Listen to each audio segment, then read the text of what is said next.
India में एक बड़ी दुर्घटना घट सकती है जो एक साथ 35 लाख लोग की जान ले सकता है। इसे समय रहते रोकना बहुत बहुत ज्यादा जरूरी है। तमिलनाडु और केरला के बीच में स्थित एक 123 इयर्स पुराना डैम मुल्लापेरियार डैम टूटने के कगार पर है। यह कभी भी फट सकता है और अगर ऐसा हो गया तो उसके आसपास के 5 डिस्ट्रिक्ट्स और उसमें रह रहे 35 लाख लोग बाढ़ में डूब के मर सकते हैं। मुल्लापेरियार डैम को बनकर आज 123 इयर्स हो चुके हैं।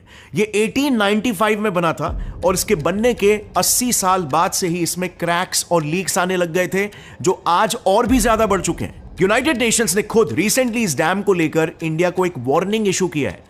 इसके अलावा भी IIT Roorkee, Kerala state disaster management department, India's lawyers association और ना जाने कितने सारे टॉप इंस्टीट्यूट्स ने इस पर डिटेल्ड इन्वेस्टिगेशंस कंडक्ट किए हैं और सभी का एक ही ओपिनियन था कि इस डैम को जितना जल्दी हो सके रिप्लेस करके वहां पर एक नया डैम बना देना चाहिए, क्योंकि एक डैम की एवरेज लाइफ एक्सपेक्टेंसी सिर्फ 50 साल की होती है, लेकिन इस डैम को उससे ऑलमोस्ट 3 गुना ज्यादा 123 इयर्स हो चुके हैं। आईआईटी रुड़की की रिपोर्ट्स का तो यह कहना है कि अगर इस एरिया में 6.5 रिक्टर स्केल का भी एक अर्थक्वेक आ जाता है तो यह डैम तुरंत कोलैप्स हो जाएगा।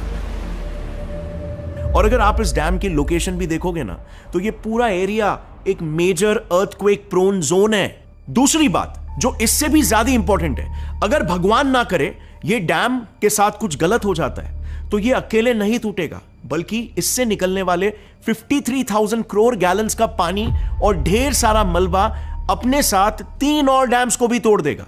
यस, क्योंकि इस डैम का लोकेशन ही थोड़ा सा डेंजरस है। इस डैम के एग्जैक्ट पीछे है इडुक्की डैम, इडुक्की डैम के पीछे है चेरुथोनी डैम और इसके एकदम बाजू में है कुलामावू डैम।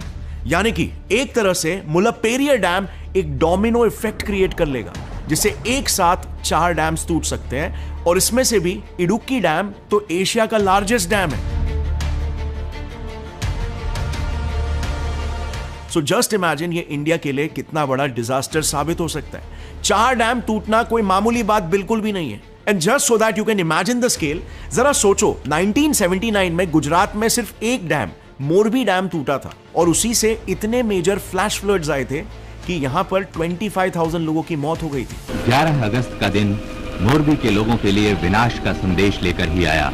पूरे क्षेत्र के जनजीवन को तहस नहस कर गया। 2 गांव का नामो निशान तक नहीं रहा। असंख्य परिवार पूरे के पूरे ही बह गए। कि पूरे इंसान जो है वो टेलीफोन वायर पे लटके हुए थे, इलेक्ट्रिक वायर पे लटके हुए थे और हजारों की तादाद में लाशें पड़ी हुई थी। मतलब वाकई में हमारे देश में एक बहुत बड़ी आपदा कभी भी दस्तक दे सकती है। लेकिन सबसे शर्मिंदगी की बात यह है कि सबके बावजूद हमारे देश के कई सारे नेता, कई सारे पार्टीज इस पर सिर्फ पॉलिटिक्स ही खेल रहे हैं। मतलब केरला और तमिलनाडु, इन दोनों स्टेट्स की गवर्नमेंट्स एक दूसरे पर पल्ला झाड़ रहे हैं। 2 states, a 126-year-old dam and a long-standing conflict. Kerala dispute over the Mullaperiyar Dam. और इसके पीछे का वन ऑफ द रीजंस है इस डैम का लोकेशन। इस बांध का लोकेशन तो केरला के बॉर्डर्स के भी 173 किलोमीटर्स अंदर आता है, यानी कि ये डेफिनेटली केरला के टेरिटरी में ही आता है। तो फिर अगला सवाल ये आता है कि इसमें तमिलनाडु की सरकार क्यों इंटरफेयर कर रही है? केरला गवर्नमेंट तमिलनाडु गवर्नमेंट से एक्सपेक्टेशंस क्यों रख रही है कि वो आके उनके राज्य में ही इस डैम की मरम्मत करे? और वेल, यही तो इस पूरे कहानी की सबसे बड़ी आयरनी है। ये एक बड़ा लूप होल है जिस वजह से आज तक ये हालत है, और जो लूप होल आज से करीब 123 इयर्स पहले खड़ा हुआ था और जिस वजह से आज तक दोनों भी स्टेट्स इसकी कंप्लीट जिम्मेदारी नहीं ले पा रहे। एक्चुअली में इस डैम की कहानी काफी इंटरेस्टिंग है। 1890s में जब पूरा इंडिया ब्रिटिश राज में था और ये पूरा इलाका मद्रास प्रेसिडेंसी में आता था, तब इस एरिया के कुछ डिस्ट्रिक्ट्स में मेजर ड्राउट्स आ गए थे। सूखा पड़ गया था।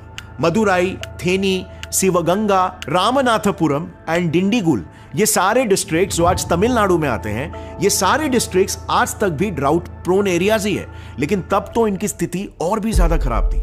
सो इनके ड्राउट के इस प्रॉब्लम को सॉल्व करने के लिए तब के secretary of state for the British India ने ट्रैवेनकोर के राजा श्री मूलम थिरुनाल मराठा से एक डील साइन की। ब्रिटिशर्स का प्लान था कि पास ही में स्थित पेरियार नदी, जो कि वेस्ट की तरफ बहती है, उसके बहाव को अगर रोककर मोड़ा जाए तो थोड़ा सा पानी इन सूखे जिलों में भी पहुंचने लगेगा। लेकिन यहाँ पर प्रॉब्लम ये थी कि ये जमीन ट्रैवेनकोर राज्य की थी और इसीलिए उन्होंने वहां के राजा के साथ एक डील साइन की कि वो उन्हें 35,000 हेक्टेयर्स का जमीन 999 ईयर्स के लीज पे दे देगा। ये लैंड मिलते ही फिर ब्रिटिशर्स ने वहां पर मुल्लापेरियार डैम बनाया, जिससे इन इलाकों को भी पानी मिलने लगा और इसी डैम की वजह से आज भी इनकी स्थिति काफी बेहतर हो चुकी है। लेकिन पार्टीशन के बाद प्रॉब्लम ये हो गई कि बीच में एक लकीर बन गई। ईस्ट का ये इलाका बन गया तमिलनाडु और वेस्ट का ये इलाका बन गया केरला और हमारा डैम फंस गया इन दोनों राज्यों के एकदम बीच में। और क्योंकि आज भी ये डैम खड़ा तो केरला की जमीन पे है, लेकिन ये तमिलनाडु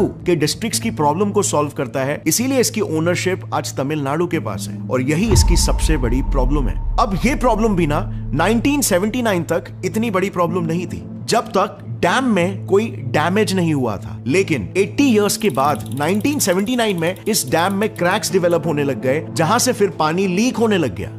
अब ये बात ऑलरेडी वहां के लोकल्स को काफी परेशान कर रही थी कि साल 1979 में ही मोरबी हादसा भी हो गया। गुजरात का मोरबी डैम टूट गया और इससे क्योंकि एक झटके में बहुत सारा पानी रिलीज हुआ, इसीलिए उस एरिया में फ्लैश फ्लड्स आ गए। अब ये उस समय में एक बहुत ही बड़ा मुद्दा बन गया था, क्योंकि इसके वजह से बाढ़ में 25,000 लोगों की मौत हो गई थी। और इसीलिए आप सोच सकते हो कि इस न्यूज के बाद केरला की जनता कितनी पैनिक हो गई होगी। अब केरला स्पेसिफिकली मैं इसीलिए बोल रहा हूं क्योंकि ये डैम पेरियार नदी पर बना हुआ है और इस नदी का बहाव केरला के तरफ जाता है। सो अगर भगवान ना करे लेकिन ये डैम अगर कोलैप्स हो जाता है तो इसके पानी से होने वाले फ्लैश फ्लड्स और डीप ब्रीज, इवन मलबा, सब कुछ केरला को हिट करेगा। और इसीलिए जब केरला के लोगों ने इस डैम को लेकर मांग उठानी शुरू की, तब तमिलनाडु गवर्नमेंट ने उस दौर में यानी कि 1979 में 26 करोड़ रुपीस खर्च करके एक 10 मीटर चौड़ी कंक्रीट वाली वॉल खड़ी कर दी मुल्लापेरियार डैम से लग के। बेसिकली उन्होंने उसी डैम की दीवारों को और भी ज्यादा मजबूत कर लिया। लेकिन इस मरम्मत का काम करवाने के बस 9 साल में ही उसी इलाके में एक अर्थक्वेक आ गया 4.5 रिक्टर स्केल का। अब आमतौर पर एक डैम के फटने का नंबर 1 रीजन अर्थक्वेक्स ही होते हैं और इसीलिए इसके बाद वहां के लोग और भी ज्यादा घबरा गए। अब लोगों की मांग उठने लगी कि सिर्फ डैम की दीवारों को ही मजबूत करने से कुछ नहीं होगा, अब हमें एक नया डैम ही बना के दो। और इस घटना के बाद से आज तक वहां पर इस मुद्दे को लेकर सिर्फ पॉलिटिक्स ही चालू है। Tamil Nadu accused Kerala in Supreme Court of blocking necessary maintenance work and delaying routine work for more than a year. Kerala government की इसको लेकर 2 मांगे हैं, या तो डैम का पानी कम कर दो, यानी कि डैम में कम पानी स्टोर होना चाहिए, या फिर हमें एक नया ही डैम बना के चाहिए। लेकिन हाँ, उस डैम का कंस्ट्रक्शन हम अपने हिसाब से ही करेंगे, जिसमें से एक मेन पॉइंट ये है कि वो इस न्यू डैम को तमिलनाडु को 1895 में जो जमीन लीज पर मिली थी उसके बाहर केरला गवर्नमेंट ये नया डैम बनाएगी। अब तमिलनाडु गवर्नमेंट का इसका एग्जैक्टली ऑपोजिट स्टैंड है। तो सबसे पहले तो उन्होंने केरला गवर्नमेंट पर एलिगेशंस लगाए हैं कि हम ऑलमोस्ट हर साल मुल्लापेरियार डैम के पास उसकी मरम्मत करने जाते हैं, लेकिन केरला फॉरेस्ट डिपार्टमेंट उनके काम में अड़ंगे डालता है, वो उन्हें वहां पर घुसने ही नहीं देता है। दूसरी बात, उनका कहना यह है कि ना तो वो एक नया डैम बनने देंगे, ना ही वो उस डैम में स्टोर किए पानी के लेवल को भी कम करने देंगे, क्योंकि पानी का लेवल अगर कम हो गया तो तमिलनाडु के वो डिस्ट्रिक्ट्स जो उसी पानी पर डिपेंडेंट है उन तक पानी सही से नहीं पहुंच पाएगा। तीसरी बात, उन्होंने केरला गवर्नमेंट पर एक और एक एलिगेशन लगाया कि उनका कहना यह है कि केरला गवर्नमेंट जानबूझकर एक नया डैम लीज किए हुए लैंड के बाहर यानी कि केरला के प्रॉपर्टी पर कंस्ट्रक्ट करना चाहती है, जिससे उस डैम पर तमिलनाडु का कंट्रोल एकदम खत्म हो जाए। सो इससे बेसिकली एक तो केरला गवर्नमेंट डिसाइड करेगी कि तमिलनाडु के इन डिस्ट्रिक्ट्स को कितना पानी देना है और कितना नहीं, और दूसरी बात, इस डैम से आज की तारीख में 1000 करोड़ रुपए वर्थ ऑफ इलेक्ट्रिसिटी जनरेट की जाती है। सो तमिलनाडु गवर्नमेंट का कहना यह है कि इससे ये पैसा भी केरला गवर्नमेंट के पास ही चला जाएगा। अब अगर आप भी इन दोनों ही गवर्नमेंट्स की मांगों को सुनोगे ना, तो आप खुद ही ये डिसाइड नहीं कर पाओगे कि कौन सही है और कौन गलत। एंड ऑनेस्टली ये हमारा काम होना भी नहीं चाहिए, इसके लिए कई इंडिपेंडेंट जुडिशरी बॉडीज है जो इस पर डिसीजन दे। लेकिन एक बात तो इस केस में बिल्कुल साफ दिख रही है कि दोनों ही स्टेट्स की गवर्नमेंट कहीं ना कहीं इस प्रॉब्लम से अपना पल्ला झाड़ रही है। And my point is exactly this, किससे अल्टीमेटली नुकसान किसका हो रहा है? वहां की आम जनता का। रिस्क किसको लेना पड़ रहा है?